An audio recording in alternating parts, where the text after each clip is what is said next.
Antes de começarmos, gostaria de pedir que perdoem minha cara de peixe morto, pois estou gravando esse vídeo de 4 horas da manhã e esse foi o único horário que eu achei para gravar onde não tem cachorro latindo, criança chorando e o vizinho canigando com umas músicas aleatórias quaisquer. Então, é isso e vamos pro vídeo. Natureza. Em toda a sua extensão, ela é regida por várias leis, das quais muitas nós conhecemos, enquanto muitas outras ainda estamos para descobrir. Mas um comportamento especial me deixa bastante intrigado: o equilíbrio.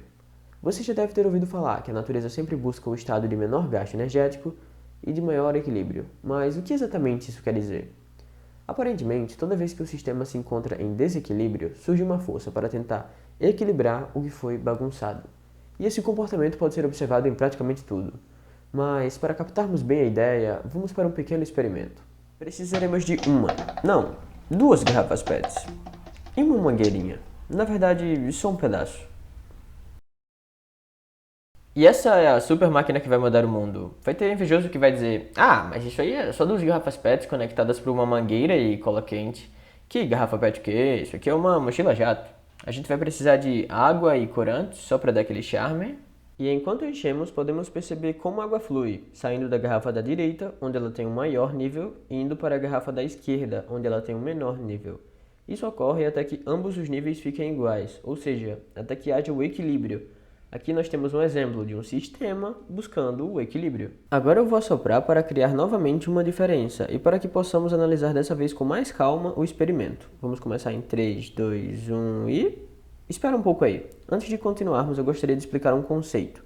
Quando eu falar de diferença de níveis, eu vou estar falando especificamente dessa distância aqui, ok? Eu quero que vocês observem como essa diferença se altera ao longo do experimento. Observe que ela vai mudando, vai ficando com tamanhos diferentes. Então, explicado isso, podemos continuar. Observando o experimento assim, nós chegamos em pelo menos três conclusões. A primeira e mais óbvia é que a água sempre flui de onde ela está com o maior nível para onde ela tem o menor nível, ou seja, sempre do maior para o menor. A água desce o morro, o rio desce, o rio não sobe. É do alto do morro até a base do morro. A segunda conclusão é: só vai existir um fluxo de água se existir uma diferença nos níveis de água. Ou seja, dentro da mangueira só vai existir uma correnteza de água, digamos assim, se os níveis de água dentro das garrafas estiverem diferentes entre si. Pois se eles estiverem iguais, simplesmente o sistema já vai estar em equilíbrio e a água vai ficar parada. A terceira conclusão é mais sutil e talvez você não tenha percebido. Para isso, eu vou deixar os vídeos do mesmo experimento lado a lado. O da esquerda é o início do experimento e o da direita é o final do experimento, ou seja, quando os níveis estão quase iguais. Olhando assim, não dá a impressão de que o da esquerda está mais rápido do que o da direita, mesmo ele sendo o mesmo experimento? Acontece que o da esquerda realmente está mais rápido. O fluxo de água na mangueira no início do experimento é mais intenso do que o fluxo no final do experimento. Ou seja, quanto maior a diferença de níveis, desde que a gente não altere a mangueira, maior vai ser o fluxo de água naquele exato momento. O fluxo de água nesse momento, por exemplo, onde temos uma grande diferença de nível, é mais intenso do que o fluxo de água neste outro momento, onde temos uma pequena diferença de nível. Basicamente, o que eu quero dizer é: o fluxo de água na mangueira vai ter relação com a diferença de níveis. Se a diferença de nível for grande, o fluxo vai ser intenso. Se a diferença de nível for pequena, o fluxo vai ser fraco. E se não existir diferença, não tem fluxo. Esse é só um exemplo, mas poderíamos pensar em diversos outros, como o motivo dos planetas serem esféricos, o motivo da água tender a formar uma superfície plana, o motivo das coisas caírem. Basicamente isso acontece porque a tendência é que as coisas caminhem para o estado de menor gasto energético. Nós, que não somos bestas nem nada, observamos esse comportamento peculiar da natureza e víamos criando técnicas cada vez mais avançadas para tomar proveito desse comportamento. Um bom exemplo disso é o moinho de água. O moinho de água funciona mais ou menos da seguinte maneira: a gente vai ter uma correnteza d'água que pode ser natural ou artificial. Nesse caso aqui eu desenhei um rio, espero que pareça um rio, ok? E basicamente a gente vai ter uma roda, isso mesmo, uma roda, com alguns suportes que, ao bater a corrente de água, vai fazer a roda girar, ok? A roda vai girar no sentido da corrente de água. Então nós botamos mais alguns mecanismos para transferir essa energia de rotação para algum outro local. No caso, o mais usual é para moer grãos. A gente bota em umas máquinas que ficam girando e assim moem grãos. Basicamente, o que está acontecendo aqui? A gente tem a natureza buscando equilíbrio, ok? O rio descendo de onde tem o maior nível para onde tem um menor nível. E nós conseguimos, com nossa engenhosidade, criar um mecanismo que nos permite tirar proveito de um pouco dessa energia para o uso próprio. Acontece que toda essa história de equilíbrio não ocorre só no mundo macro. Ela também ocorre no mundo dos átomos, ou seja, aquelas partículas super pequenininhas que formam basicamente toda a matéria do universo. Entender como a natureza busca o equilíbrio para essas partículas é fundamental para entender bem a eletricidade. Então, vamos para uma explicação? Este é o próton. Ele tem carga positiva. Este é o elétron. Ele tem carga negativa. Eles ficam nessa relação onde o elétron gira ao redor do próton. Eles gostam de ficar assim, pois têm cargas opostas e cargas opostas se atraem. Então, cadê a terceira partícula? Este é o nêutron, e ele não tem carga. Ele é neutro. Ele existe para estabilizar o núcleo atômico, que pode ser formado por vários prótons, e que por terem a mesma carga tendem a se repelir. Ou seja, o nêutron está ali para tentar acalmar a briga entre os prótons. Além disso, vale ressaltar também que um átomo pode ter vários elétrons. Mas ok, agora vamos parar um pouco, pois fazer estas animações leva um tempinho, então finjam que o elétron ainda está rodando. O nêutron não importa muito para o nosso estudo aqui, então vamos fingir que ele nem existe. Vamos trazer o elétron para mais perto do núcleo e vamos desenhar esta circunferência aqui. Imagine que este é o caminho que o elétron fica fazendo ao redor do núcleo. Veja este átomo. Ele tem um próton e um elétron. Já pensou o que aconteceria se ele tivesse dois prótons? A princípio, ele seria um átomo diferente, pois o que define o elemento do átomo é a quantidade de prótons em seu núcleo. Exemplo: o átomo de hidrogênio tem um próton no seu núcleo. O átomo de hélio tem dois prótons. O átomo de ferro tem 26 prótons. O átomo de ouro tem 79 prótons. Mas vamos prestar atenção somente na diferença de cargas. O fato de existirem mais cargas positivas do que cargas negativas faz com que o átomo em si seja classificado como um íon positivo. De maneira similar, se um átomo tiver mais cargas negativas do que positivas, ele é classificado como um íon negativo. E quando eles têm a mesma quantidade? Quando possuem a mesma quantidade de elétrons e prótons, o átomo se encontra neutro. E esse é normalmente o estado natural dos átomos. Ou seja, para eletrizar um átomo, basta arrancar alguns elétrons dele, transformando-o em um íon positivo, ou adicionar elétrons a ele, transformando-o em um íon negativo.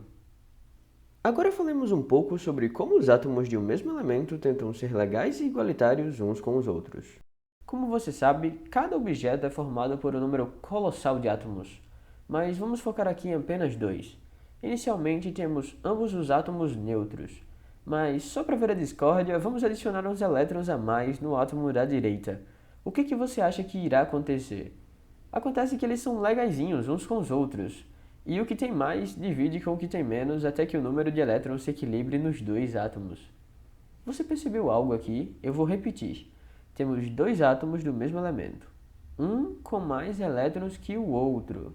Em seguida, os elétrons fluem, saindo do que tem mais para o que tem menos até que haja o equilíbrio.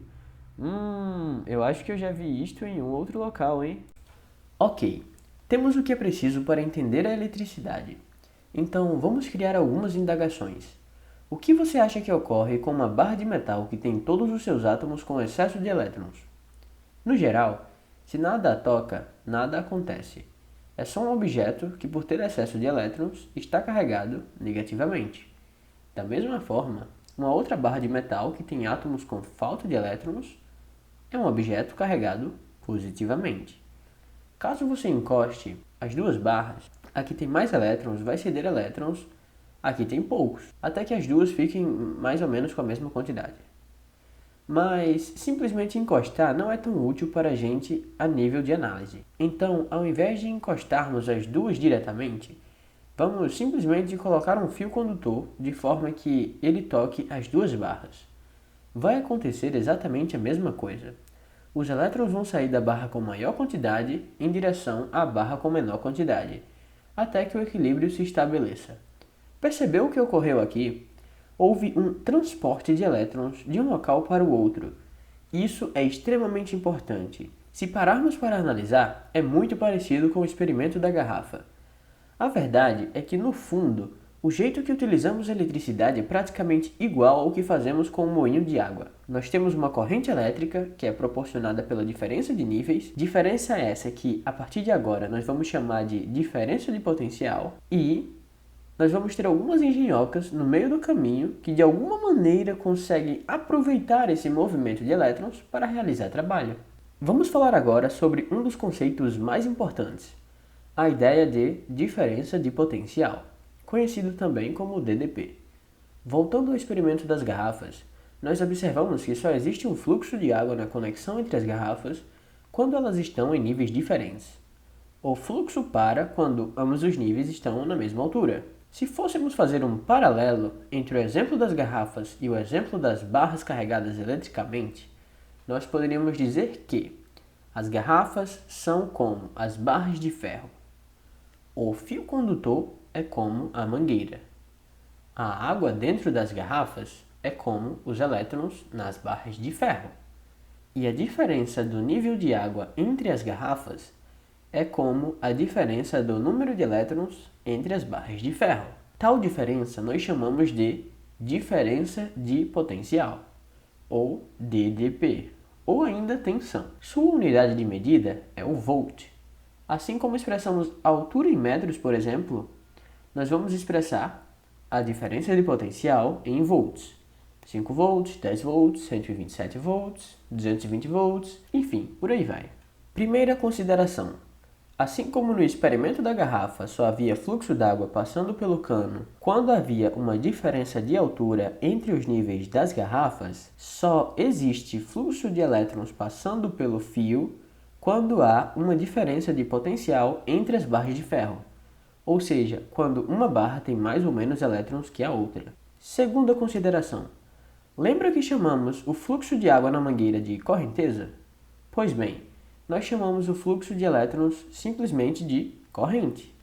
Ela pode aparecer simplesmente como I e sua unidade de medida é o ampere, simbolizado pela letra A. Corrente e sua relação com a DDP.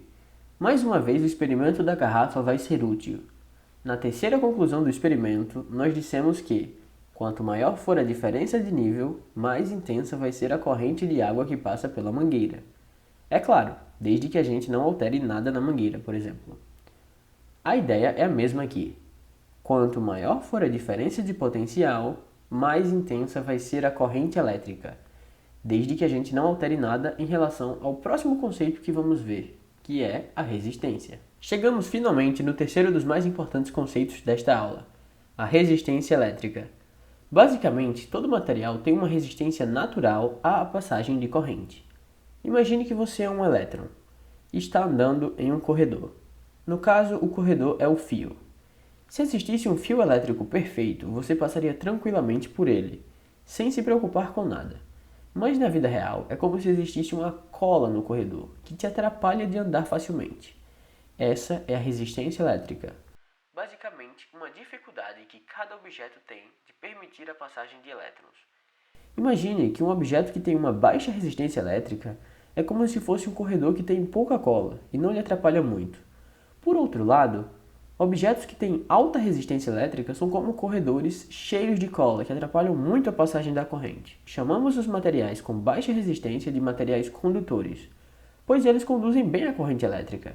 Já aqueles que possuem uma alta resistência elétrica, nós chamamos de materiais isolantes. Os condutores comuns são os metais, como cobre, alumínio, ouro, prata.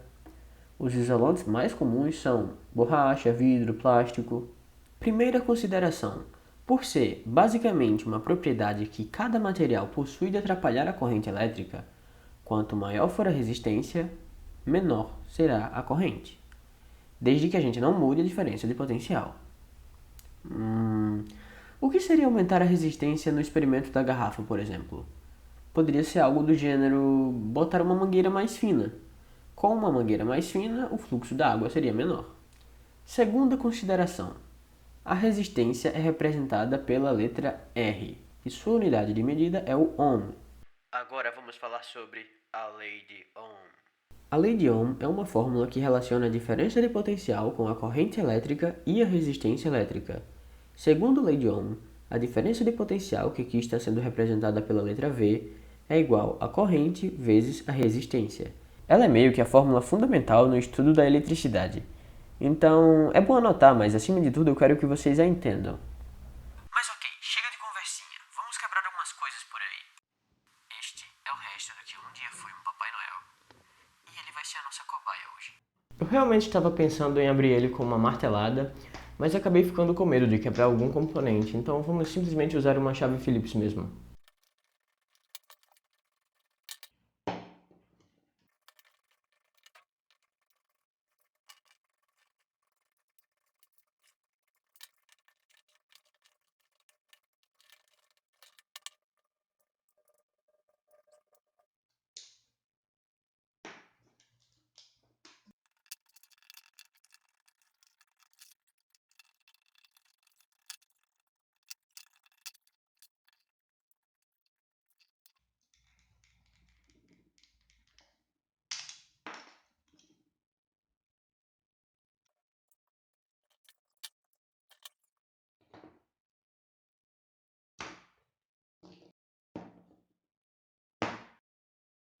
Essa é uma pilha elétrica. Ela funciona mais ou menos como aquelas duas barras de metal.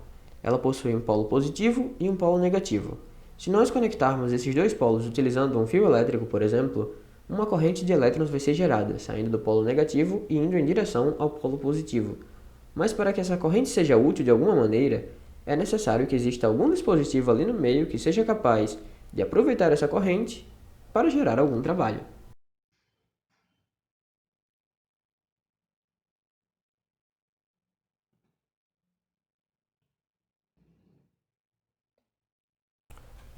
Paremos um pouco aqui. Nós sabemos que o lado negativo é aquele que tem mais elétrons. Os elétrons saem do polo negativo e vão para o polo positivo. Ou seja, a corrente se dá do polo negativo para o positivo.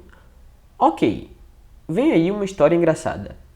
Quando começaram a estudar eletricidade, pensaram que eram as cargas positivas que iam em direção às cargas negativas. Pensava-se que a corrente saía do positivo e fluía em direção ao negativo. Hoje nós sabemos que não é assim, mas a maior parte das teorias e fórmulas foram feitas se baseando nisso. Então, a partir de agora, nós vamos tratar como se a corrente saísse do positivo e fosse para o negativo. Esse é o sentido convencional.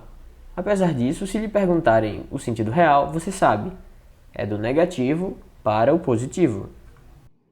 Então, pessoal, isso era tudo que eu tinha para ensinar hoje. Desejo a todos bons estudos e espero muito que nos encontremos nas próximas aulas.